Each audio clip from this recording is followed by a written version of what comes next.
If money isn't moving, it's not because heaven is closed, it's because your mouth is. You're not waiting on a paycheck, a breakthrough, or a lucky turn. You're waiting on your own voice to remember its power. Most people don't realize they've been cursing their money every day with casual worry, careless words, and silent agreement with fear. They say, "I'm broke," and wonder why the drought continues. They say, "I hope something shifts," and block the very shift they seek. But I tell you now, with the force of divine law behind every syllable, your financial condition is the visible echo of your invisible decree. Money does not follow effort. Money follows speech. The only reason you still feel bound is because you've never risen and said, with boldness and breath and fire, "I am rich because I say so." That is not a fantasy. That is not a lie. That is law. Spoken, enforced, eternal. And for the next 12 days, you will speak it until every wall breaks and every locked gate swings open, not because you earned your way through, but because you commanded the door. The moment you begin to argue with your own good, you have already agreed with delay. And delay is not a condition of the spirit, it is a creation of human logic. Human logic, that old deceiver, will say, "Be reasonable, be realistic, be careful, be cautious." And all the while divine law stands ready to pour out a blessing so rich, it will shake the walls of your limited understanding, waiting only for your voice to permit it, for your decree to authorize it, for your words to unlock what is already held for you in the invisible. Let me speak plainly. Human reason is the great robber of divine riches. It calculates, it doubts, it shrinks, and it postpones.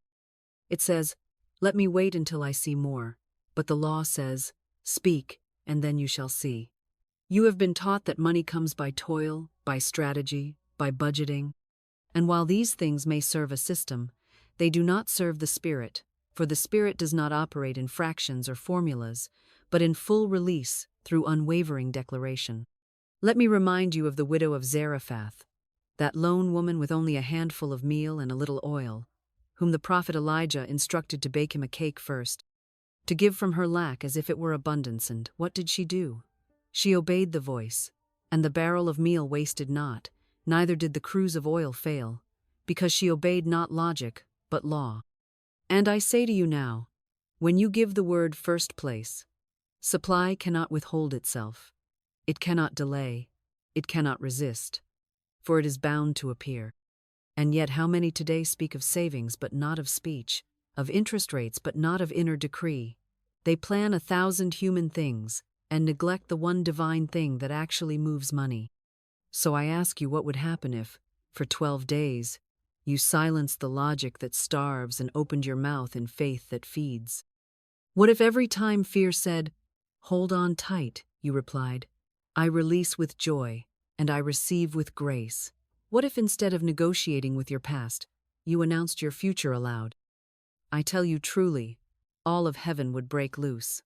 The angels of provision would rush to attend your word, and the windows of supply, which never closed from above, only from your own agreement with delay, would swing wide to the shout of your voice. Say it now, and say it without apology. I give thanks that divine supply now bursts through the walls of human doubt. And watch, with holy certainty, as something in your atmosphere begins to shift. There is no space in the spiritual realm for contradiction to remain. Own vibration must displace the other. One belief must override the former. One word must substitute the word that came before it.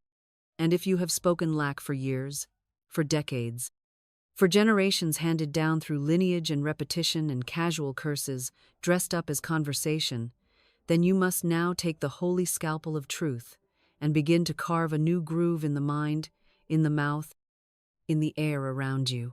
For you cannot say, "I am broke," and then wonder why wealth flees. You cannot say, "Nothing ever works out for me," and expect the heavens to nod in agreement. You cannot echo fear and then demand miracles. No, my friend, divine law will not be mocked, for it only fulfills what is spoken with conviction, whether it be the curse of poverty or the crown of plenty. And therefore you must choose, you must replace, you must rise and say, "I substitute the lie with the law, the fear with the flame, The beggars moan with the billionaire's decree. Do not think this is semantics, this is surgery of the soul, and many a life has been rescued not by toil, not by talent, not by timing, but by the simple yet unshakable substitution of one phrase for another, by the shift from "I can't" to "it is done," from "I lack" to "I overflow," from "there's never enough" to "my storehouse is full." This is not flattery.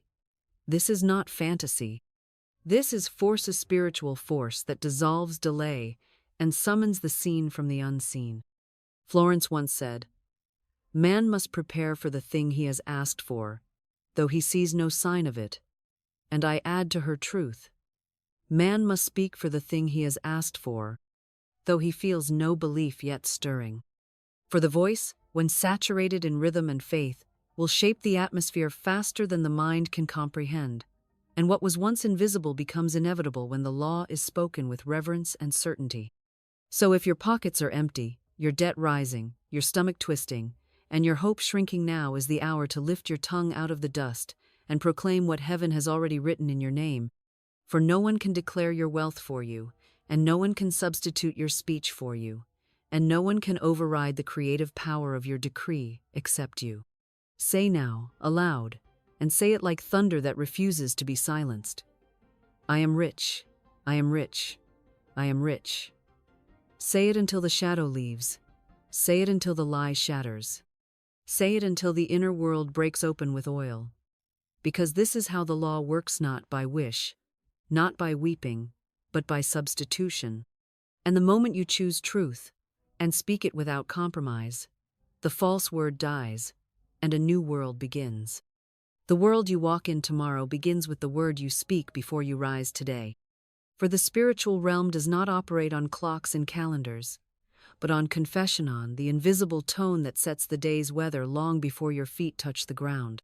Most souls wake up and reach first for their phones, their fears, their schedules, or their complaints, and so their mornings are pre-programmed by the residue of the night, the doubts of yesterday, the echoes of bills, problems, deadlines, and dread. But I tell you now by divine authority that your first word is your first wave, your first swing of the spiritual scepter, and if you do not seize the throne of your morning with a royal tongue, then the day will be hijacked by every wandering thought and every unguarded phrase, until you find yourself living not from spirit, but from circumstance. Florence Scovel Shinn knew the power of the morning decree, for she taught that the first moments after waking are the most fertile. They are the garden gates of the soul, and if you plant truth in them, the whole day blooms in harmony. There was once a woman, weary and burdened with debts, who came to Florence with a spirit sagging from despair. She had tried praying, she had tried hustling, she had tried complaining, but still the checks did not come. Florence gave her only one instruction: say this upon waking, before speaking to anyone, before opening your mouth for anything else. This is a perfect day. Miracles now unfold in divine order. Unexpected money flows to me now. And the woman obeyed not with emotion, not with full belief, but with exactness. She repeated it day after day. And on the fifth morning, before noon had struck, a letter arrived containing a check she had long given up on, a refund from years before, now released by mysterious channels. The woman wept not because of the money, but because the decree had broken her disbelief. Let this be your law. The first words you speak are the throne or the trap. Do not speak of bills, of pain, of another hard day. No, say instead what heaven is already holding for you in the unseen. Declare what your spirit longs for, but your logic resists. Say, I walk into favor. Today is wrapped in divine provision. My supply precedes my step. Do not let your bank balance speak louder than your soul. Do not let the news outrun your prophecy. Do not let the mirror or the mailbox or the memory choose your vibration. You are not here to echo reality. You are here to issue it. And hear me well. The tongue holds time. Your first word calls the day. Your first sentence calls the harvest. Your first declaration either builds the mansion of wealth or the prison of panic. You are not broke, you are just misprogrammed. So, reprogram with boldness, reprogram with command, Reprogram with morning fire. Say now, before another moment passes, "This is a perfect day. I am perfectly provided for. The perfect substance flows to me from perfect channels, in perfect ways under grace." Say it again. And tomorrow, say it first. And the day after, say it with breath and belief and rhythm. Because when your first word is aligned, the rest must obey. There is a spiritual oil, invisible to the eye but known in the realm of miracles, and it is the oil of expectancy, subtle, fragrant, and potent. It begins to flow the moment you stop speaking from fear and begin speaking from faith. Not faith in struggle or delay or grinding toil, but faith in divine timing, in divine law, in the exact orchestration of heaven's supply to match your spoken decree. For just as the widow poured oil into empty vessels at the prophet's command and watched the miracle of multiplication unfold not by effort, but by obedience and expectancy, so too must you begin your 12-day practice with the sacred posture of one who prepares for what has not yet arrived, as if it is already on the way, because expectancy is not hope, it is authority waiting with open arms. I tell you boldly, the ones who receive are not the ones who plead, or pace, or panic. The ones who receive are the ones who prepare the room, set the table, open the window, and light the candle, as if the guest is already at the door, and that guest is called wealth, and that guest is called overflow, and that guest is called more than enough. And the only requirement for its entry is not proof or evidence or reason, but your verbal alignment with its name.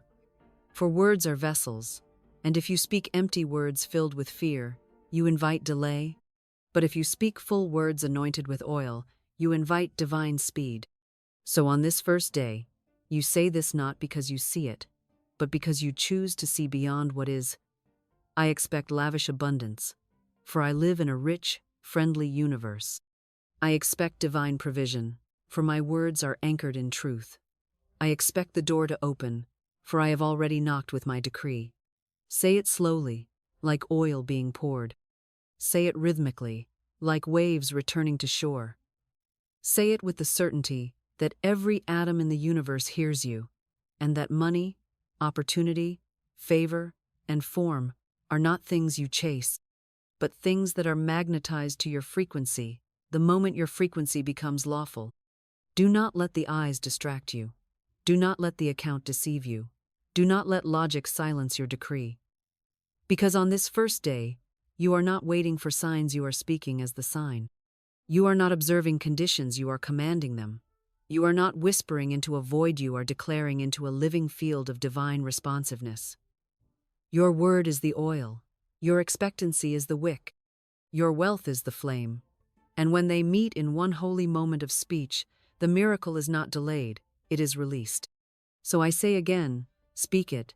I expect lavish abundance, for I live in a rich, friendly universe. Say it as if the oil has already begun to flow.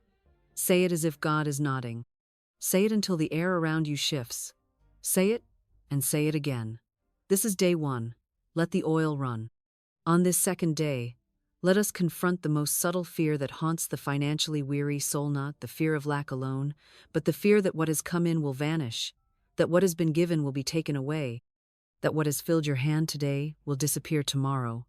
For the mind trained by materialism knows how to receive with hesitation and spend with dread, always anticipating the bottom to drop, always watching the numbers shrink, always fearing that the well will dry again. But I tell you, this is not how the Spirit gives, and it is not how the Spirit sustains. For the wealth of God is not like the wealth of man, it does not deplete, it does not expire, and it is not subject to digits, markets, or mental calculations. For spirit is circulation, not subtraction, and divine supply flows not through balance sheets, but through the bloodstream of the spoken word. There was a woman once who came to me with trembling in her voice and trembling in her account. Their bank balance was low, her faith was lower, and she said, "Florence, I have just enough for rent and food. If I pay the bill, my purse will be empty." And I looked at her and said, "Then let the purse be spiritual, and it shall never be empty again." For I reminded her that the purse in the physical is only a picture, a mirror, a representation, but the person's spirit, when governed by law, when spoken over in truth, when held in expectancy and not in fear, is never empty, never lacking, never without replenishment, because the purse of spirit is the purse of principle, and principle never runs out.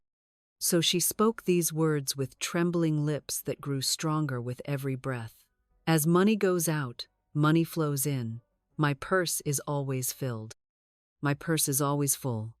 And I tell you, by the end of that week, her purse had not only been refilled, it had overflowed. A refund appeared. A forgotten debt was repaid. A stranger blessed her with an unexpected gift. Why? Because she stopped clutching a dying purse and began speaking to a living one.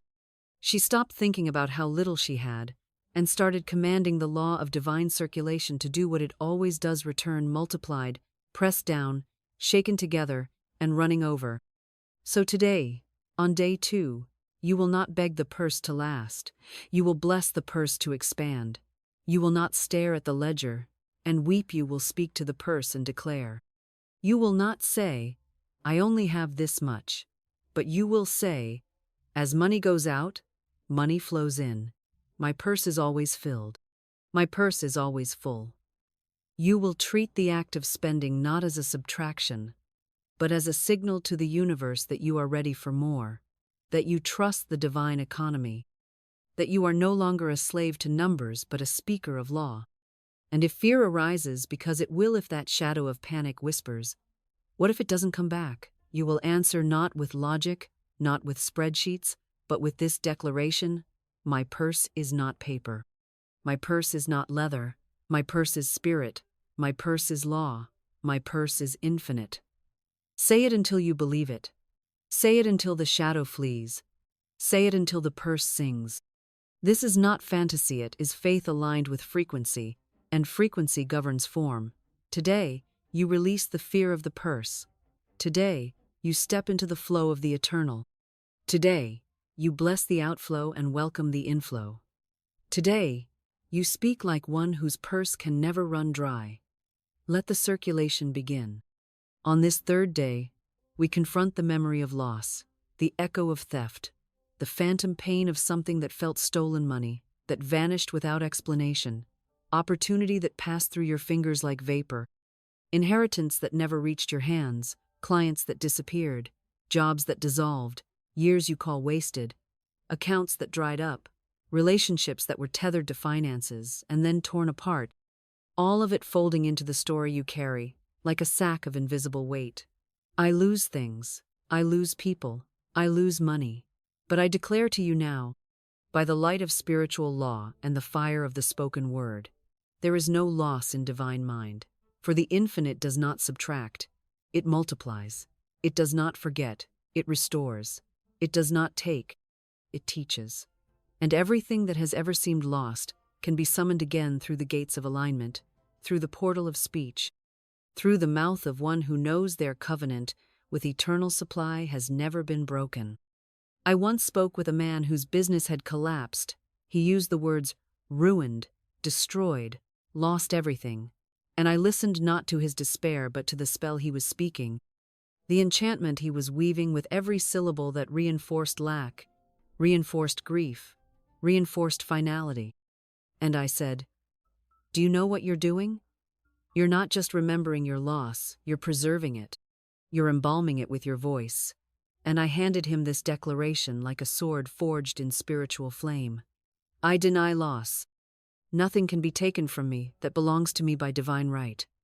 And he repeated it at first, with resistance, then with resolve, and then one morning with radiant, unshakable clarity, and within weeks, not only had a new business idea come, but investors, customers, even former competitors, returned with new offers. The so-called loss was revealed as redirection. The collapse was revealed as construction. The breakdown was the blueprint. So today, your assignment is not to explain your losses, not to tally them like wounds, not to tell the world how you've been wronged. Your assignment is to deny them as final reality, to renounce the illusion that anything that was truly yours could have ever escaped your orbit. For what is yours by spiritual law cannot be stolen, cannot be dissolved, cannot be held from you by delay. deception, or denial. What is yours eternally, but it responds only to speech that matches its frequency, and that frequency is faith. You will speak this today, and you will speak it not to impress God, for God is not withholding, but to impress your subconscious, which has been carved by repetition of lack. I deny loss. I deny separation. I deny ruin. I affirm the full restoration of every dollar, every opportunity, every open door that is mine by divine right. I am not trying to get it back. I am commanding it into view. You will walk your home declaring restoration. You will look at old bank statements not to mourn them but to reverse them. You will open your mouth in the place where you once wept and say, "Nothing is missing, nothing is lost. I now reclaim it all through spiritual authority." And if the feeling of grief clings to your heart, if your chest tightens with the memory of something that once was, you do not suppress it, you speak over it, speak through it. Speak until the vibration of your voice melts the false belief that anything real can ever leave you. For spirit holds no lack, and in spirit, your good is not behind you, it is beside you waiting to be called. Call it now. Speak it now. Deny the lie of loss, and you will see the floodgates of divine compensation swing wide. This is the law. This is the promise. This is day 3. Let the restoration begin. You have been taught to tithe from your wallet, from your labor, from your storehouse, but I tell you now, the most sacred tithe is not the 10th you give in coin, it is the 10th you give in sound, the tithe of the tongue, the first fruits of your speech, the offering of your words unto the law that governs wealth. For there is a giving of money that springs from fear, but the giving of praise is pure, untainted by calculation, untouched by control. It is the most spiritual currency you own, and it multiplies faster than gold because it bypasses appearance and speaks directly to the throne room of substance. Before you open your email, before you check your account, before you utter your first need, I charge you by the law of divine increase. Let your tongue tithe. Let your mouth send an offering to the invisible. Let the first sound from your lips be not worry or request, but a resounding thank you that echoes like thunder in the halls of divine release. You see, most people speak their pain in the morning. They rise and rehearse yesterday's limitations. They greet the dawn with dread, and then they wonder why the day withholds its favor. But I tell you the truth, every hour you enter was already shaped by what you said at sunrise. And if you will give God the first 10th of your day with your praise, if you will sow into spirit with exaltation instead of hesitation, if you will speak favor before you see favor, then favor must bow to your command. For praise is the language of dominion. Praise is not a soft whisper, it is a decree that says, I trust what I cannot see. I magnify what is already mine. I welcome the wealth that walks with me, though it is not yet in my hand. And the law is exact. What you praise multiplies, and what you curse diminishes. If you praise fear, it increases. If you praise lack, it lingers. But if you praise supply, if you exalt provision, if you speak well of the divine economy before it manifests in your pockets, then your pockets must respond, because the tongue holds the key to the treasury. So today, your practice is sacred and simple. Speak 10 praises before you speak 1 petition. Before you ask, adore. Before you plead, proclaim. Say aloud, I praise the riches of heaven now pouring through my channels. I give thanks that supply is eternal and customized for me. I magnify the wealth of the Spirit that never runs dry. I rejoice in the divine law that funds me in full. I glorify the unseen substance becoming seen today. I celebrate the money I do not yet touch but already trust. I bless every avenue through which increase shall arrive. I lift up my voice in victory before I count the evidence. I honor the spiritual system that cannot fail. I delight in the overflow that has already been decreed. And then, when your heart is full and your tongue is tuned to truth, speak what you need and watch how it comes, not with striving, but with speed. Florence said it clearly, God is my instant and eternal supply. Not my delayed supply. Not my conditional supply. Not my supply when the market agrees, or the job is stable, or the math makes sense. Instant and eternal. But your access to this instant supply is not through mental strain, it is through verbal praise. So lift your tithe now, not from your bank but from your spirit. Pay God in gratitude. Pay truth in thanksgiving. Pay the law with your joy. And you will see what no effort could purchase, what no strategy could unlock, what no spreadsheet could calculate: divine, multiplied, irreversible increase. Speak your tithe, and you will never be broke again. Speak your tithe, and the windows of heaven will swing open before your next sentence ends. Speak your tithe, and watch what happens when your praise becomes the password. This is day 4. Speak like one who knows the vault is already open. There are no blocked doors in spirit-only blocked speech.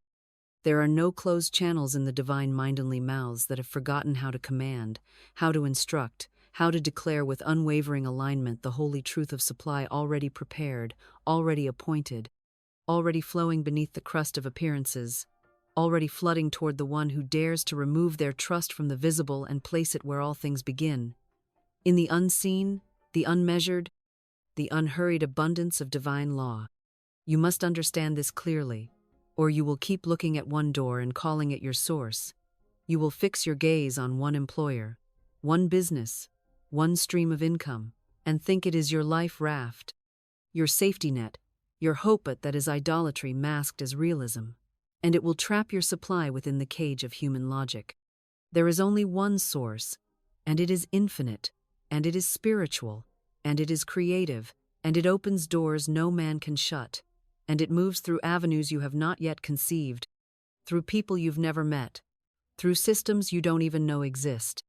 There was once a woman who came to me, distressed because she had lost her job and believed her financial life had ended. She could not see any other door. She had placed her faith in the position, not the principle. But I said to her, "You are not funded by a paycheck. You are funded by law. You are not kept by a contract, you are kept by the word. Speak not of your job as your source. Declare instead, 'Divine channels open to me now, expected and unexpected.'" And she did. She said it through her tears. She said it though her bank account mocked her. She said it with trembling voice, but a determined spirit. And in less than a week, her former colleague called with a new opportunity, a higher salary, and an agreement made entirely on her terms, not because she hustled, not because she proved herself, but because she shifted the source in her mouth. What you call its source, or channel, determines what it can do for you. Call it your source, and it will own you. Call it your channel, and it will serve you. So this is day 5, and this is your declaration, not whispered, but sent with command. Divine channels open to me now, expected and unexpected. Say it again. Divine channels open to me now, expected and unexpected. Again. Divine channels open to me now, expected and unexpected. Let your breath match the rhythm of certainty. Let your tone carry the fragrance of divine trust. Let every syllable be a shovel, breaking the hard ground of resistance. And now, if you dare take the invisible and make it visible, let go of one false source today. Release one relationship, one strategy, one mental fixation that you've been clutching as if it were God. Hand it back to the universe and say, "This was never my source. I release it now, and I open myself to the miracle I did not see coming." Florence said, "No man gives to me but God, and he uses many channels. So widen the gate, loosen your grip, speak like one who knows the river bends in your favor. There are channels in motion right now. There are forces aligning at this very moment. And all they require to break through is a mouth that no longer doubts, no longer fixates, no longer binds the flow with human obsession. Speak your supply free. Declare your channels open. This is not fantasy, this is law. You are not broke, you are misaligned. Speak, and the channels break open. Speak, and the storehouses begin to empty their contents into your life. Speak, and let heaven pour through unexpected vessels. Day 5 has come, and so has your flow. You have begged from the world long enough, pleaded with people who could not see your worth, adjusted your value to fit systems that were never designed for your liberation, traded dignity for just enough to survive, when all along you had access to a treasury that never runs dry, a vault that opens not by petition, not by performance, but by pronouncement. The bank of the universe is not a metaphor. It is not poetic language to soothe the soul. It is the literal spiritual law by which the invisible substance of God becomes tangible form. And it is governed not by time, not by economy, not by labor, but by the tongue of the one who knows their name, their inheritance, and their authority in Christ. You are not a borrower of lack. You are not an observer of fortune. You are not a subordinate to chance. You are a divine account holder, a rightful heir of eternal supply. And it is time you learn to make your withdrawal with spiritual boldness, not financial fear. There was a woman who needed $2,000 by the end of the week. The facts said it was impossible. Her business had gone quiet. Her clients had fallen away. Her bank account was silent. And yet, her soul was loud with truth. She did not ask. She did not weep. She did not wring her hands. She stood still. She aligned. And she spoke the words that opened the treasury. I make my withdrawal from the Universal Bank now. Not tomorrow. Not when it feels more believable. Now. She said it again and again, not as a mantra but as a spiritual command, not as a wish but as a witness of divine law in motion. And in the days that followed, a client from a year before reached out with a deposit. A debt she had forgotten was repaid. A stranger offered her a gift, and the exact amount needed arrived not in pieces, but in fullness, not through toil, but through timing governed by the word. Do you see? The withdrawal is not made through striving. It is made through speech. So on day 6, I ask you, what are you withdrawing? What are you declaring into form? What is the figure, the provision, the opportunity, the opening you are now ready to receive, not by logic, but by law? Say it aloud. I make my withdrawal from the Universal Bank now. Again. I make my withdrawal from the Universal Bank now. One more time. I make my withdrawal from the Universal Bank now. Let every word ring with conviction. Let every breath carry finality. This is not an attempt. This is a transaction. And to seal it, take out a piece of paper, yes. Know and write down what you are withdrawing. Write the amount. Write the description. Write the need as if it were already met. Then sign your name at the bottom and declare, this is my spiritual deposit slip. I expect it to clear. The world may scoff, the natural mind may laugh, but the substance of spirit listens to command, not consensus. Money does not move for desperation, it moves for decree. The bank of the universe does not require collateral, it responds to consciousness. You are not speaking into the void, you are instructing divine supply. And as surely as you speak, it begins to gather, to form, to press into manifestation with grace, with precision, and with perfect divine order. The door is open, the vault is responding, the funds are prepared, and your name is already on the envelope. Speak now, declare now, believe now, because day 6 has arrived and heaven is listening. There is a moment in the life of every soul where giving feels like a gamble, where the instinct to hold tight battles the invitation to open wide, where fear says, keep it, and spirit says, release it. And it is in that very moment that the entire spiritual economy watches and waits, not because your giving earns divine favor, but because your trust reveals your frequency, and your frequency determines your harvest. You see, when the world speaks of return, it speaks in percentages, interest rates, and compound yield, but when the soul speaks under divine law, it speaks of the thousandfold, the supernatural multiplication that flows not from mathematics, but from the mystery of spirit, not from saving, but from surrender. Florence told the story of a woman who gave her last blessed dollar and declared, "This dollar is blessed and returns to me multiplied." And it did, not in tenfold, not in 100-fold, but in 1,000-fold. $1, spoken over with truth, returned as 1,000, not because of logic, but because of law. And now, Here you are standing at the threshold of your own multiplication, looking at what little you have, wondering if it's too small to matter, too late to multiply, too far from the need you face. But I tell you now, your harvest does not respond to amount, responds to alignment. It responds to speech. It responds to blessing. Do not curse the small in your hand. Do not mock the size of your seed. Bless it. Speak over it. Declare its return. Take $1 or one coin, or one man say aloud, "This is the seed of divine multiplication. It is blessed, and it returns to me multiplied, under grace, in perfect ways." Say it with your eyes closed. Say it as if your ancestors can hear. Say it until the spirit within agrees. You are not just giving $1, you are giving voice to a new economy.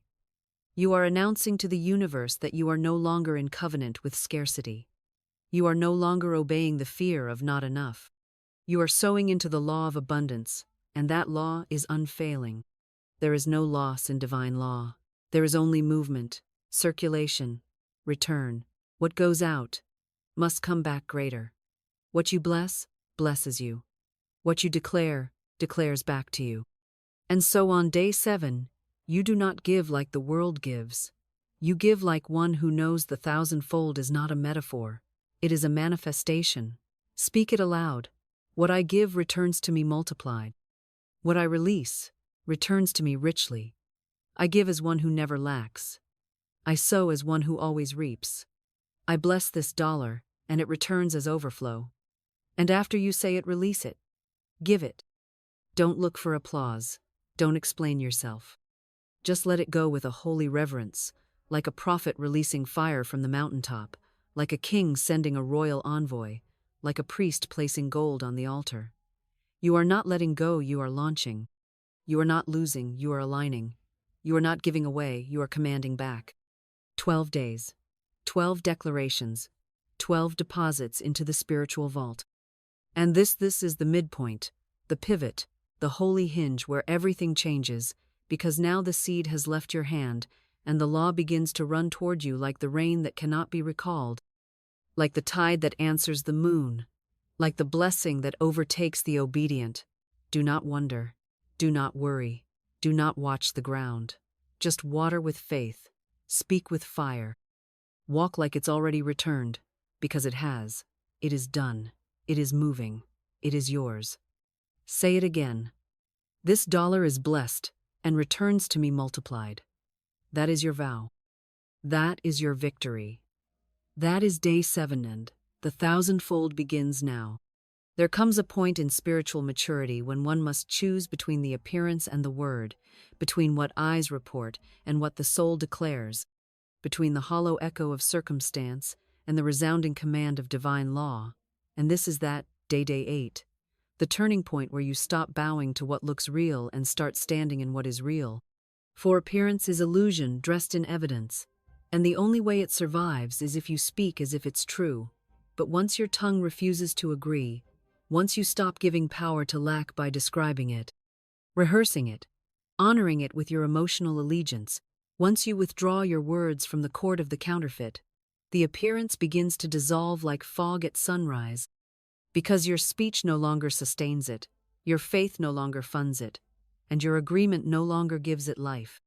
Florence Scovel Shinn taught this truth with exactness. Never speak of lack, even in jest, for every word has a vibration and brings what it affirms into form. And so today, your task is simple, sacred, and fierce.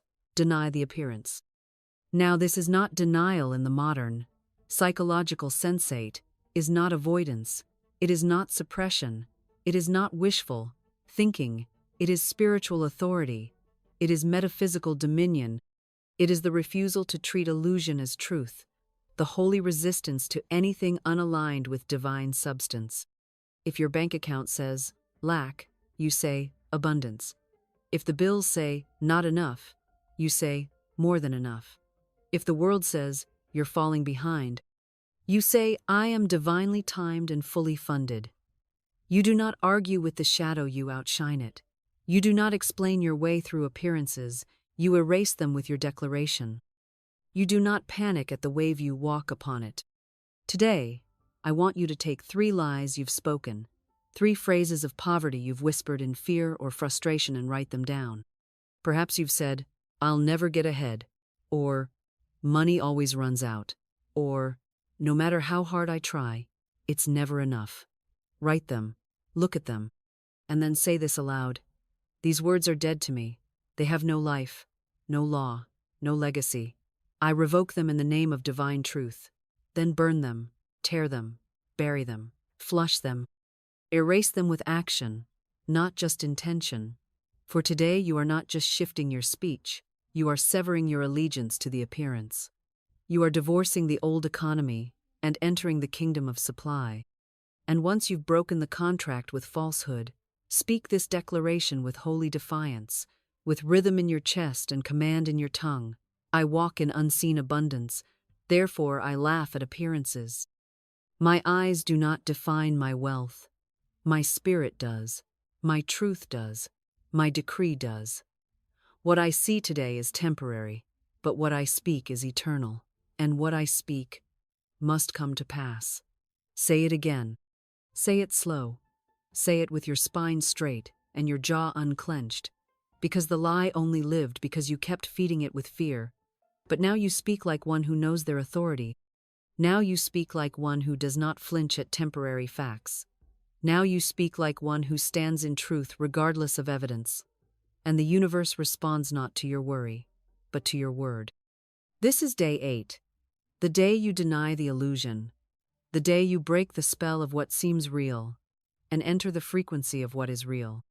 From this moment forward, every time appearance whispers a contradiction, you answer with truth, not once, not twice, but every time, for this is not performance, it is protection, it is power, it is practice. And soon, what you speak will be all that remains.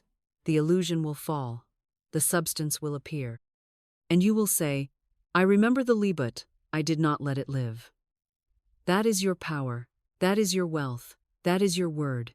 Speak it, hold it, refuse anything else, and laugh. For abundance is now. There is a moment in every soul's awakening when the scattered threads of seeming confusion begin to braid themselves into a golden cord, and the pattern that once seemed chaotic reveals its sacred symmetry, and the delays that once felt like punishment unveil themselves as divine positioning. And this is that moment day. 9th, the day you no longer question the twists and turns, the detours and pauses, the closed doors and sudden shifts, but instead you step into the revelation that your life is not random, your purpose is not postponed, and your supply is not missing it, is merely aligning itself with the divine design of your soul, a design that knows exactly what you need, exactly when, and exactly how to deliver it the moment you speak in harmony with it, not in resistance to it, for your wealth was never lost, only waiting for you to speak in rhythm with your own blueprint. You see, so many walk through life as if they are chasing something outside of them, striving to earn what was already etched into their spirit, begging for opportunities that were born within them, asking for confirmation when they were sent here as the answer. And it is this backward energy, this frantic attempt to force the unfolding, that creates confusion and collapses clarity. But when you speak from your design, you do not chase, you attract. You do not hustle, you harmonize. You do not panic, you pronounce. You begin to walk not just as a person in the world, but as a word spoken by God Himself, sent to manifest wealth, not to wish for it. Florence said it best. There is a divine design for each man.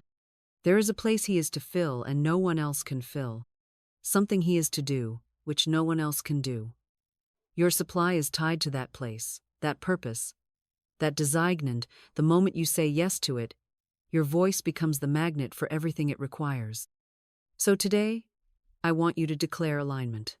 Not with the world's demands, not with your old expectations, but with your inner architecture, the spiritual pattern written before time that calls you to a specific expression, a sacred work, a rightful reward. I want you to tune the violin of your destiny, not by straining, but by speaking, not by mimicking others, but by announcing what has always been yours. Speak this with full alignment, I now step into the divine design of my life. I do not delay it. I do not doubt it. I do not distract from it. I speak it forth. I walk its path, and I receive its full reward. My supply, my clients, my creativity, my calling all arise now because I arise in truth. I speak from my place, and my place speaks back with increase. This is not just a prayer. This is a re-entry. You are stepping back into the current of divine precision, where nothing is wasted, no season is forfeit, and every experience becomes fuel for prosperity when spoken through the lens of alignment. Even your losses will bow. Even your mistakes will reroute themselves into miracles. Even your confusion will collapse into clarity. Because when you say, divine design, I agree. The entire universe seen and unseen shifts to support your path, fund your function, and crown your speech with supply. So walk today not as someone trying to figure it all out, but as someone whose wealth is already scripted, whose prosperity is already printed in the heavens, and whose tongue is the only key left to turn. Speak as if heaven wrote your name on the blueprint of success because it did. Declare it, live it, trust it. And let day 9 mark the hour you stopped doubting the design and started declaring it into manifestation. There is a sacred truth hidden beneath the noise of doubt and the chatter of delay, and that truth is this: your good is not behind you, your good is not being withheld from you. Your good is not something you must plead for or persuade God to send. Your good has always been ahead of you, waiting patiently for your voice to catch up with your divine identity, for your speech to match the inheritance that was written in your name before you even formed words, for your vibration to rise high enough to see the blessings already walking toward you at full speed. And when you truly understand this, you stop panicking, you stop grasping, you stop trying to force the doors open, and instead, you become a revealer, a speaker, a declarer who says with holy boldness and perfect faith, my good is already on its way to me, and I am now walking fast enough to meet it. So many spend their days begging for breakthroughs, begging for bills to be paid, begging for peace to descend. But begging is the language of delay, the vocabulary of disempowerment. And as long as your mouth repeats the mantra of lack, your feet will stay slow, your heart will stay heavy, and your miracles will feel like mirages in the distance. But oh, the moment you shift your tongue, the moment you begin to speak not as one abandoned, but as one appointed, not as one searching, but as one already spoken for, not as one lost, but as one aligned, that is the moment your reality bends to the truth you've finally dared to declare. That is the moment the energy of all your delayed blessings rushes forward to meet you. That is the moment when divine compensation overtakes you like a tide too strong to resist, and suddenly what once seemed impossible is standing before you, dressed in the form of favor, clothed in the fabric of abundance, marked with your name in heaven's ink. So let me tell you this: your good is not confused. It is not trapped. It is not being kept from you by the stars or the system or some secret karmate. Is simply on its own divine track, following the path carved by your own declarations, and it has been marching toward you since the moment you said yes to truth, since the moment your heart believed for better, since the moment your voice first trembled with the phrase, I am rich in divine substance. And today, on day 10, you stop walking like someone trying to get lucky, and you start speaking like someone catching up to their own prophecy. There was once a woman, Florence tells us, who had lost everything: her home, her money, her family's trust, and she was living out of borrowed rooms and bruised dreams, until one day, in the quiet of her brokenness, she declared, I do not chase what is minute chases me. My good is appointed. I now move in step with the supply that knows my name. And that very week, she was nudged by nothing more than a divine whisper to walk into a hotel lobby. She had no business entering. To sit on a couch she could not afford to stay near. And while there, she was spotted by an old friend who offered her a room, a job, and a fresh beginning, all because her faith outran her fear, her speech outshouted her circumstance, and her yes met its mirror in the form of supernatural supply. So today, I want you to say this not as poetry, not as metaphor, not as empty hope, but as covenant, as command, as holy reminder that you were never abandoned, only momentarily slowed by false speech. My good rushes toward me, and I am wide awake to receive it. Every step I take is in sync with divine supply. I do not miss. I do not doubt. I do not delay. I arrive because I declare. Say it in the morning. Say it before sleep. Say it while you walk, while you dress, while you move through the routines of daily life, and as you do, your speech will speed up your timeline, your words will call in what your hands couldn't grasp, and your life will begin to look like the kingdom you've been speaking all along. This is the power of day 10. The realization that what's meant for you has been running ahead of you, clearing the path, preparing the table, and all you had to do was speak fast enough to catch it. Let your tongue catch up to your future. Let your voice run ahead of your doubt. Let your word unlock what your waiting never could. Speak and walk and receive. Your good is not coming. Your good is here. Say so, keep pace, and never stop declaring what's already yours. There is a voice within you that has never been afraid, a voice that has never been in lack, never once negotiated with fear, never begged for bread, never adjusted its volume to fit the room, never asked the economy for permission to be rich, never once checked a bank account before speaking a blessing, never doubted that the supply was already here, and that the only delay was in the alignment of the speaker and. That voice is not your personality, not your ego, not your upbringing, not your past, not your trauma, not your logic, not your doubt, not your learned behavior, but the voice of the Christ within you, the indwelling, unshakable, eternal Christ nature that knows only dominion, only abundance, only law, only power, and it is this voice, and this voice alone, that can proclaim the kind of prosperity that pierces through appearances and causes substance to reorganize itself according to the rhythm of spiritual truth. The Christ within is not a distant doctrinate, is the living blueprint of divine intelligence encoded into your soul. The aspect of you that was never wounded, never broke, never limited, never small, never subject to the world's conditions. And when you let that part of you speak, when you step aside and silence the fear chatter and ego noise and generational residue, when you open your mouth and let the Christ in you proclaim wealth, not wish for it, not hope for it, not manifest it someday, but proclaim it now, you are no longer a human trying to get spiritual results. You are spirit, commanding a human world. You are law speaking to form. You are light giving instruction to matter. And that is when miracles do not just take up residence in your reality, because the spoken Christ is not denied.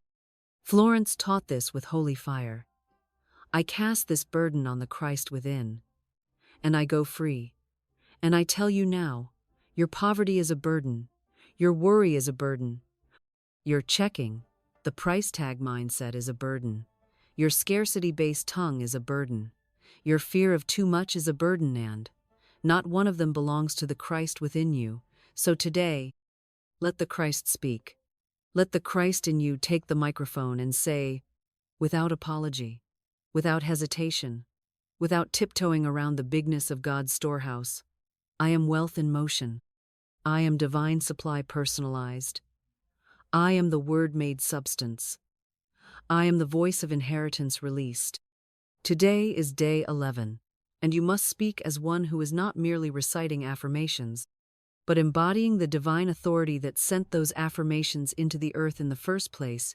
You must become the declaration itself, not just the mouth that says it, but the frequency that lives it, breathes it, radiates it, and transmits it through every word, every step, every action, every choice. Because when the Christ within proclaims, angels organize, conditions bend, doors open, people remember your name. Opportunities appear with no logical explanation, and supply gathers itself like a river returning to its source. The Christ does not use soft words. The Christ speaks thunder wrapped in peace. The Christ says, Lazarus, come forth. The Christ says, peace, be still. The Christ says, give them to eat. The Christ says, launch into the deep. And you, yes, you have been trying to whisper your way into wealth, tiptoe into provision, sneak into success, as if you don't deserve it, as if you need someone's permission. But I say now, let that era end. Let the voice of the Christ within you rise like morning over chaos and say aloud, I proclaim my wealth as law. I do not ask, I release. I do not seek, I declare. I do not chase, I command. I am the voice of divine economy. I speak what heaven hears, and heaven moves. Take this now as your spoken charge for day 11. The Christ in me now speaks prosperity into my world. I cancel every inherited fear. I erase every lie I ever believed. I speak as the heir, not the orphan. I declare, I am wealth, and wealth is my word made visible. And as you repeat it, let the inner Christ grow louder than your memories, louder than your newsfeed, louder than the statements from your past, and let that voice be the one that builds the next version of your life, because you are not broke, you are under-commanded. And when the Christ within commands, the world reconfigures. Speak from that place. Speak with that certainty. Speak until every room, every need, every dollar, every contract, every opportunity bows to the voice that cannot be denied, the voice of the Christ within you.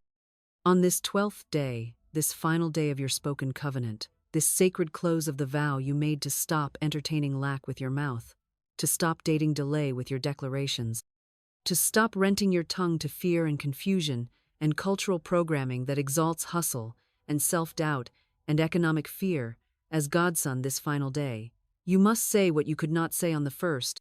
You must proclaim what the old self could not utter. You must speak what the ego was too afraid to believe.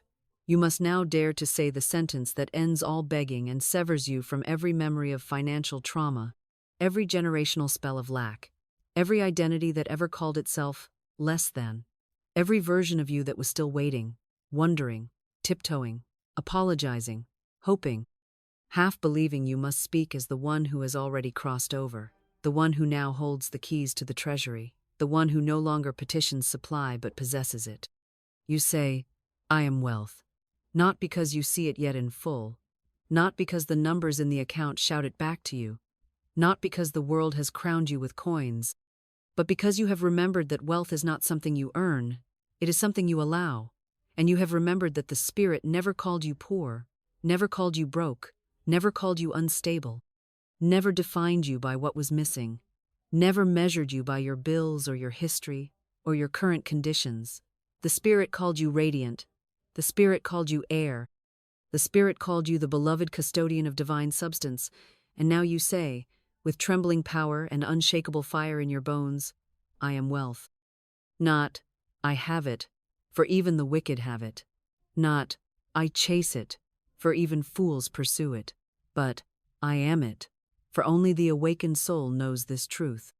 I am radiant with supply. I am the manifest mind of divine abundance. I am the living frequency of spiritual provision. I am the echo of Eden made visible. I am the word made rich. And you must not just say this once, you must let it settle, let it swell, let it echo through every cell, every timeline, every past version of you that never felt like enough, never had the words, never knew what power lived in their own voice. Let it speak to the child who watched scarcity steal the joy of their parents. Let it speak to the teenager who made internal vows about money that blocked their flow for years. Let it speak to the adult who turned down dreams because they thought lack had the final word. Let it speak to every place in you that has been silent and give it new speech. You are not the same person who began this journey 12 days ago. The you who started was still negotiating with fear, still wondering if the word could really work, still rehearsing the reasons why maybe it worked for others, but might skip you. But the you who now stands at the 12th gate has learned to wield the tongue like a scepter, has learned to cast down false visions of insufficiency, has learned to sow declarations into the invisible until the invisible bows, has learned to speak when nothing looks ready, and speak until everything obeys, has learned that the word of truth does not ask appearances for permission, it commands appearances to transform. So today, on this final day, let the entire universe hear you say it with no hesitation, no apology, no timid inflection. I am wealth. I am the rhythm of divine prosperity made visible. I am the voice of money's master. I am the word of spiritual substance, clothed in form. And let heaven record your tone. Let the angels mark your name. Let every unclean belief that ever touched your mouth flee. Let every delay that stood between you and your good evaporate in the presence of this unarguable truth. You are no longer trying to become rich, you are returning to your origin. You are no longer asking for increase, you are commanding it by name. You are no longer giving the power to the world, you have taken it back into your own mouth. Today, the cycle is broken. Today, the covenant is sealed. Today, you no longer tolerate lack, not as a thought, not as a feeling, and certainly not as a sentence. For today, your word is wealth. Your tongue is a treasury. Your speech is supply. Your identity is I am. And I tell you now, if you continue to speak from this place, you will never be broke again, not because of luck, not because of chance, not because of who you know, but because of who you finally remembered yourself to be. Speak, speak again, speak always, and do not stop. There is a law as real as gravity and as binding as time itself. A spiritual law that governs the moment after the decree, the sacred silence that follows the spoken word, the holy resting place of faith, and that law is this. Once you have spoken your seed, you must not dig it up. You must not question it. You must not poke at it. You must not speak against it.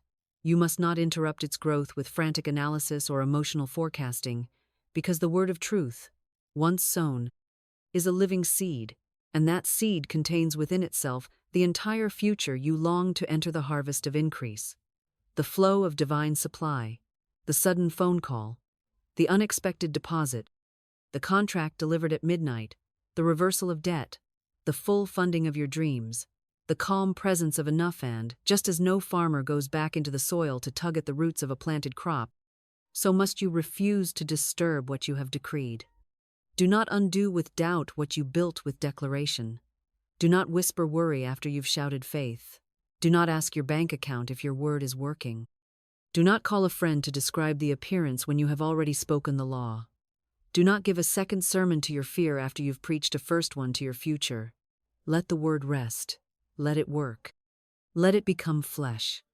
Let it organize heaven and earth on your behalf, even if it takes 12 hours or 12 days or 12 dimensions you've never heard of, because your job is not to manage the mystery. Your job is to hold your tone. Your job is to protect the atmosphere you just created. Your job is to let silence do the heavy lifting of faith. Florence said it clearly. Do not dig up in doubt what you planted in faith. Yet I tell you, every time you say, I hope it works, or I wonder what I'll do if it doesn't, or I just don't see how it could happen, you take your spiritual shovel and you dig up the very seed that was already sprouting in the invisible. You delay your harvest not because the seed is weak, but because the speaker becomes double-minded. A double-minded man is unstable in all his ways.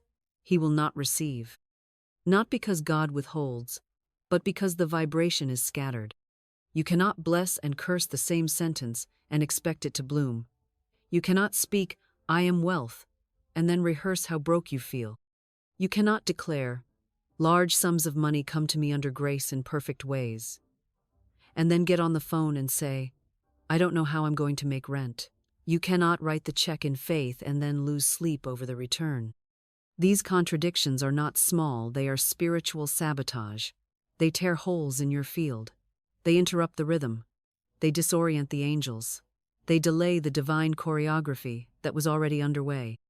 So I charge you now, in the spirit of absolute clarity, to seal your seed with thanksgiving, to speak only once, and then praise 1,000 times, to say, I release it, I rejoice, it is done, and then go on your way as one who no longer checks the clock, no longer refreshes the page, no longer begs for signs, but walks in the complete confidence that what was spoken is now being carried by the invisible, that what was declared is now being orchestrated by the angels, that what was affirmed is now finding doors to walk through, and people to use, and moments to invade, and miracles to unfold. Let the word be the last thing you say about it. Do not negotiate with shadows. Do not update people who don't carry faith. Do not rehearse old facts.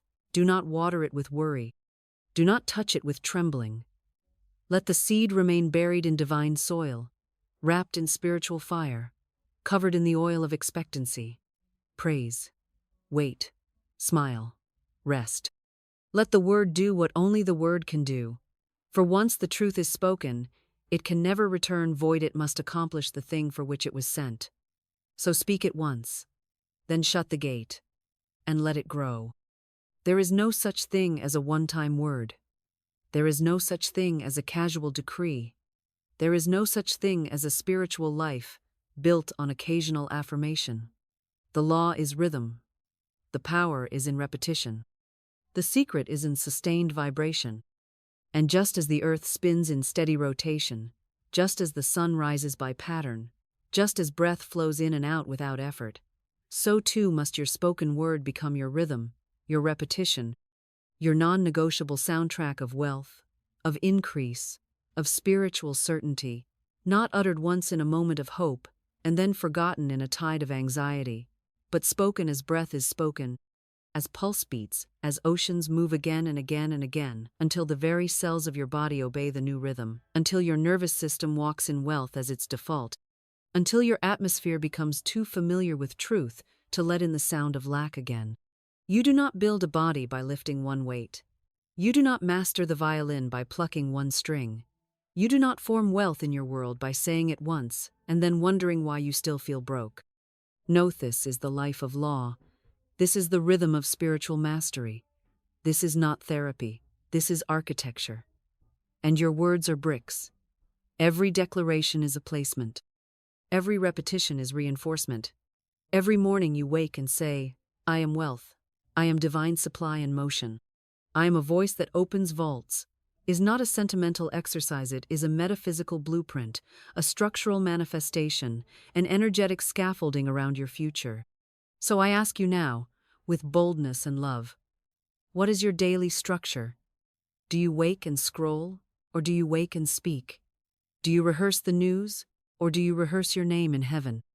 Do you confess what's visible, or do you decree what's true? I say, rise early and decree. At midday, reaffirm your throne. At night, silence the outer world and remind your soul who speaks last. Morning, midday, evening. Like Daniel, who prayed 3 times a day not to beg, not to ask, but to hold alignment with the unseen. This is not superstition, it is synchronization. It is alignment with heaven's code, and you must decide today. Will you let your tongue drift according to emotion, or will you train it to dance in divine rhythm? Florence Scovel Shinn did not speak haphazardly. She crafted words like spells. She wrote affirmations as incantations of faith, as anchors of vibration, as carriers of wealth in seed form. And she repeated them again and again and again, until reality had no choice but to mirror the rhythm of her word. So I say unto you now, make a list. Write your declarations on mirrors, in journals, in your car, on your phone. Whisper them while walking, shout them in the shower, declare them over meals. Speak them while cooking, cleaning, creating. Let your voice replace the internal critic. Let your declarations be louder than your doubt. And let every cell in your body become a cathedral of repetition, where divine truth is not something you try but something you live in, bathe in, breathe in, and command with every breath you speak. The truth is this: your future is a pattern, your supply is a rhythm, your breakthrough is an echo, and when your voice becomes consistent, reality becomes obedient. So do not chase signs, become the signal. Do not wait for a shift, become the source. And do not ever again let a day pass where you do not train your tongue in wealth, train your breath in dominion, train your body in divine rhythm. For when rhythm becomes religion, and repetition becomes your revelation, the world cannot help but conform to the sound that shapes it. And the sound is you, the word is you, the frequency is you. The wealth is already waiting, and it is listening for its rhythm. When the rhythm is established, when the word has been spoken not once in emotional heat but again and again in spiritual alignment, when your declarations have carved out new space in the unseen, and your tongue has struck like lightning against the dark cloud of old patterns, something begins to shift, not in theory, not in wishful thinking, but in substance, in circumstance, in the divine choreography of coincidence, arrangement, and invisible orchestration. For the law is not mocked, and every word you have spoken in faith, especially the ones spoken through trembling lips and shaking hands, has gone out as a seed, as a command, as a living decree, and it cannot return void. It cannot fade into silence. It must return in form, in favor, in the tangible fragrance of provision made manifest. And so I ask you now, what do you expect to happen next? Will you speak with authority and then analyze the weather? Will you declare supply and then search your mailbox with doubt? Or will you shift into supernatural expectation, into holy surveillance, into alertness not of worry, but of readiness? For the signs do not always come as bank alerts or checks in envelopes. Sometimes they come as sudden peace, a conversation with a stranger, a dream that opens a door, a canceled bill, a new invitation, a sentence overheard on the street, a memory you suddenly recall, a forgotten connection suddenly revived. And in all of these the answer, the fulfillment, the whisper of God saying, I heard you the first time. I was only waiting for you to believe it long enough to receive it. The signs may not look like you imagined, but they are sure. The symbols may not follow your logic, but they follow the law. And the supply, though delayed by doubt, rushes in like a dam broken by faith. You may see the number 888 on receipts and clocks and license plates. You may dream of water, of gold, of open doors. You may notice strangers offer help for no reason. You may feel a sudden urge to check an old email or walk into a room you never considered. Do not dismiss these. The law speaks symbolically before it speaks literally. Heaven delivers through sign before it delivers through substance. It is your job not to wait passively, but to watch actively, not to question the form, but to receive the flow, not to reduce your faith to logic, but to let your declarations lift you into divine pattern recognition. And when it comes, when the money, the opportunity, the provision, the open door appears, don't you dare call it luck. Don't you dare say it's coincidence. Don't you dare downplay the power of the word that called it forth. Instead, bless it, name it. Say, this is the fruit of my word. This is the harvest of my rhythm. This is the answer my declarations drew down from spirit. And praise. Praise before the deposit. Praise after the transfer. Praise when the check is mailed. Praise when the client calls. Praise when the deal closes. Praise when the refund arrives. Praise when the refund is delayed, because you know another channel is opening. For praise is the posture of permanent receivership. Let this be the rule of your life from this day forward. I do not watch the world to know what's possible, I watch the word. I do not monitor conditions to measure my wealth. I measure my speech. I do not panic when things look still. I prepare when spirit says move. And most of all, I never stop speaking as one who is already supplied.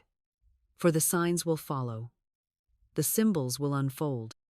And supernatural supply will do what it always does. Obey the voice that speaks in rhythm, in truth, and in unwavering dominion. You must understand that the law is no respecter of persons. It does not respond to desperation, to effort, to drama, or even to good intentions. It responds only to alignment. And when that alignment is vocalized with authority, repeated with rhythm, and sustained without sabotage, the law moves. But what you must also prepare for, beloved, is the testing of your tongue, the echo of your old patterns, the whisper of your past speech, returning like ghosts, demanding to be resurrected, because no transformation comes without temptation, and every new dimension you speak into being will call forth one last shadow of the old to see if you still want it, to test if you truly meant what you said, to offer you one final chance to cancel the blessing with complaint, to curse the miracle with murmuring, to question the harvest with panic, before it has had time to fully emerge from the invisible soil where your words have planted it. And so it is that many declare with fire on day 1, with consistency on day 3, with fatigue on day 7, and with doubt on day 10, realizing that it was never the enemy outside, never the delay, never the economy, never the lack of support that slowed their harvest. It was the snapback, the recoil of the old speech, the subtle return to statements like, maybe it wasn't meant to be, or, I guess this stuff only works for others, or, I tried, but nothing's changed. And in that moment, in those casual betrayals of your own spoken seed, you have uprooted what was already breaking through the surface. You have dismissed the angel that was already dispatched. You have called your harvest counterfeit because it did not arrive dressed in your prediction. But listen, because this is where the testimonies matter, not the ones told on mountaintops, but the ones whispered in valleys, the ones that began in silence, in repetition, in resistance, and yet persisted. The woman who wrote the sentence on a mirror and spoke it every morning while her husband mocked Herod, who received an inheritance 2 days after the 12th day. The man who declared divine supply while sleeping on a friend's couch, who resisted the temptation to declare what he saw, and instead clung to what he knew, and who was hired by a company that hadn't even posted the job. The mother who tithed on faith, who wrote thank you notes for checks not yet received, who canceled fear with praise, and who watched medical bills vanish in ways no administrator could explain. And yes, there are those who did not see the harvest by day 12, not because the law failed, but because the old tongue was still present. They declared abundance in the morning and discussed scarcity at lunch. They said, I am rich aloud, but whispered, I hope this works, in thought. And the law, holy and impartial, obeyed both. This is not punishment, it is perfection. For your life will always agree with your dominant declaration, not your momentary affirmation. Your world is not shaped by the loudest word, it is shaped by the most repeated one. And if your faith is inconsistent, your harvest will be confused. If your declaration is bold but your doubt is rehearsed, you will cancel out the very thing you say you're calling in. So, I say again, return to your rhythm. When in doubt, speak. When weary, speak. When no evidence appears, speak. When everything seems frozen, speak. When the bills stack and the calls come, and the delay tempts you to spiral, speak. For every testimony that arrives by miracle has one common thread. They did not stop declaring. They did not speak by sight, they spoke by spirit. They did not panic when the old emotion rose, they praised through it. They did not measure the law. By the clock they measured it, by the clarity of their own word. And so their good came sometimes suddenly, sometimes subtly, but always certainly. Let this be your vow. I do not snap back, I speak forward. I do not revisit what I've buried, I water what I've planted. I do not cancel with fear what I initiated with faith. My declarations are not trials, they are treaties. My word is not a test, it is a transaction. I speak as one who has, not one who hopes. And the law, immutable and faithful, responds not to my need, not to my timeline, not to my emotion, but to my word, always, without fail, forever. Now listen closely, for this is the moment that changes the air around you, that draws a line in the sand, not of time but of being. For the 12th day was never the finish, Linayat was the threshold, the sacred doorway into a completely new identity. And this is the truth the ego will resist, that the past will try to resurrect, that logic will question, and fear will try to delay. That you, beloved, are not the same one who began this journey. Because you have spoken too much truth to be who you were. You have declared too much abundance to remain in the old lack. You have praised too consistently to still be under the dominion of circumstance. You have aligned your tongue with divine vibration too many times to still live in the shadow of contradiction. And though the mirror may still reflect a version of you that seems familiar, and though the balance in your account may not yet scream prosperity, and though the outer world may still whisper remnants of former patterns, I tell you now by divine law and sacred witness your identity has changed, and what the world calls delay is only the world adjusting to the new you that your word has already decreed. For when you declare for 12 days in divine rhythm, when you hold your spiritual sentence in the atmosphere like a scepter, when you speak not from desperation but from dominion, not from need but from knowing, not from fear but from faith, you are not performing a ritual. You are reshaping your reality from the inside out. You are remapping the energetic grid of your own consciousness. You are replacing the vibration of lack with the signature of wealth. You are canceling the old narrative that said you were always behind, unchosen, under pressure, scraping to survive.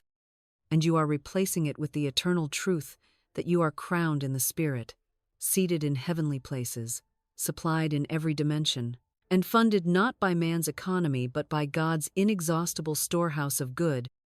And the shift is not just in what you say, but in how you now exist. For to speak wealth is to become wealth.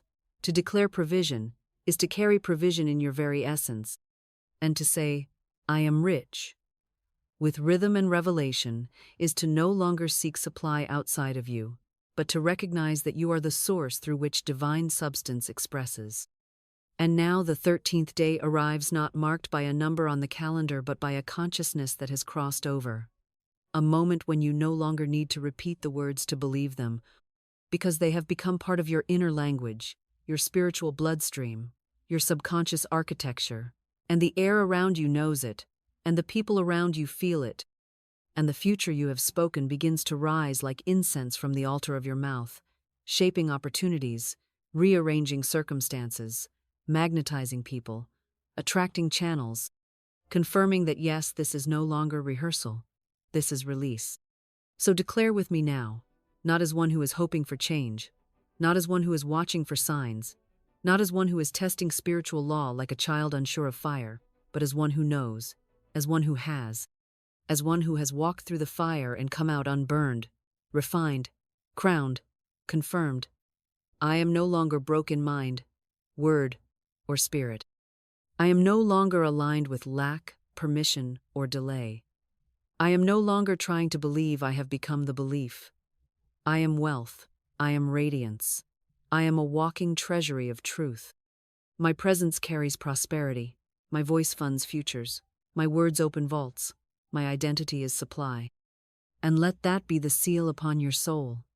Let no man talk you out of it. Let no invoice scare you out of it. Let no appearance contradict it. Let no old pattern steal it. For it has been spoken, it is done. And now, it is so. And now, beloved, comes the most dangerous part of any spiritual activation, the moment after the fire has fallen, when the skies are still glowing from all that has been spoken, when your spirit has been fed, your tongue has been trained, your truth has been reinforced through 12 sacred days and one holy awakening. But the mind will still try to return to the patterns of the former prison. The body will still try to obey the old routines of fear. The world may still speak in the dialect of debt. And it is here, in this fragile, beautiful, holy threshold, that I charge you. Walk as one who already has.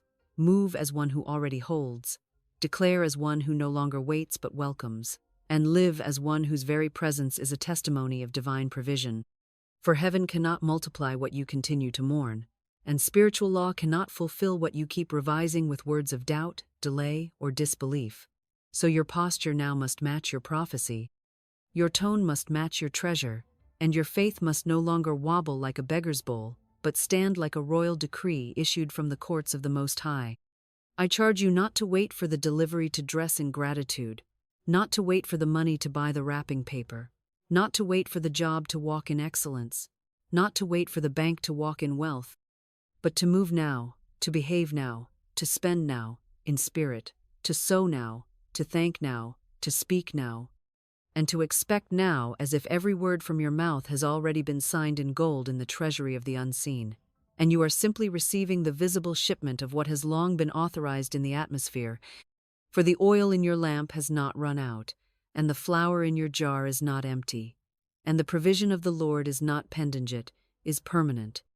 And the only question left is whether you will live like a mailbox of miracles or a mouthpiece of mourning. I tell you this, wrap the gifts before they arrive, bless the table before the feast is served, sweep the porch before the doorbell rings, Clear the bank account of fear and overdraft shame, and prepare the account of praise, because divine deposits do not follow desperation. They follow decree, they follow expectation, they follow identity. They follow the soul that walks with the head lifted high, the voice unwavering, the stride unapologetic, the hands unclenched and open to receive not just money, but mastery, not just provision, but position, not just answers, but authority, not just increase, but inheritance. And the walk of a billionaire in spirit is not stiff with pride, nor heavy with pressure, nor silent with secrecy. It is rhythmic with revelation, fluid with faith, and crowned with the consciousness that nothing can be withheld from the one who has become one with the Word. For the Word itself is wealth, and the wealth is in the walking out of what you already spoke. So walk now, not as one who is still pleading with heaven, but as one who is partnered with heaven. Walk now, not as one testing the waters of belief, but as one who has been baptized in the fire of truth. Walk now, not as a beggar rehearsing requests, but as a speaker of substance who understands that once the word is given, once the law is spoken, once the decree is made, once the sentence has flown, once the voice has pierced, the veil, there is nothing left to prove, nothing left to wait for, and nothing left to fear. There is only walking, only welcoming, only wealth unfolding beneath your feet. Walk, child of wealth. Walk, son of the kingdom. Walk, daughter of dominion. Walk like the air obeys you. Walk like the angels respond to your whisper. Walk like the storehouses open on command. Walk like the supply is scripted in your soul. Walk like you are the treasury. Walk like you are the seed and the harvest. Walk like you have already won. Walk like you were never broke to begin with. Walk, and don't look back. And now we seal it. Not with striving, not with strategy, not with strain, but with the sacred sound of settled speech, the kind of speech that no longer negotiates with fear, the kind of speech that no longer leans on logic, the kind of speech that no longer asks permission from the material world, but stands in the full spiritual stature of one who knows that their word is power, their voice is placement, their decree is destiny, and their sentence is not just sound but structure, not just noise but nourishment, not just language but law.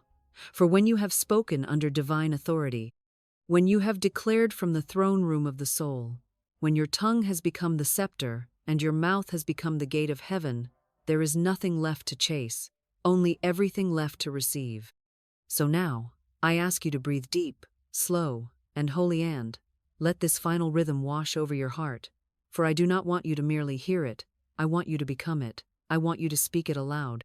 Not once, but as many times as your soul requires, until the world inside you and the world around you bow to the voice of divine wealth within you, until every lie you ever believed about money crumbles under the weight of this new truth, until lack loses your address and poverty forgets your name, until you walk like Eden is your inheritance and overflow is your atmosphere, until you no longer remember what it felt like to fear a bill, or dread a balance, or question your right to be supplied. So open your mouth now, and let these final words be your re-entry into wealth. I walk in supernatural provision. I am not hoping, I am holding. I am not begging, I am building. I am not lacking, I am lavished. My wealth is not coming, it has arrived. My words are not weak, they are law. I do not check the world, I check my word. I do not echo appearances, I echo abundance. I do not wait for confirmation, I am the confirmation. I do not try, I decree. I do not speak as one in delay, I speak as one in dominion. I do not ask, I authorize. I do not budget fear, I broadcast faith. I do not whisper scarcity, I proclaim surplus. I do not repeat the past, I rewire the future. Say it again, and say it like you mean it. I walk in supernatural provision. And now, dear listener, dear speaker of truth, dear agent of divine economy, I invite you softly but clearly to stay in this vibration with me. Subscribe if your soul says yes. Comment below and write it in stone. I walk in supernatural provision. Come back to this space every time the world tries to drag you back into the illusion of lack. Return here when the dust of delay tries to cloud your sight. And above all, never forget this truth. Your words are your wand. Use them to call forth Eden.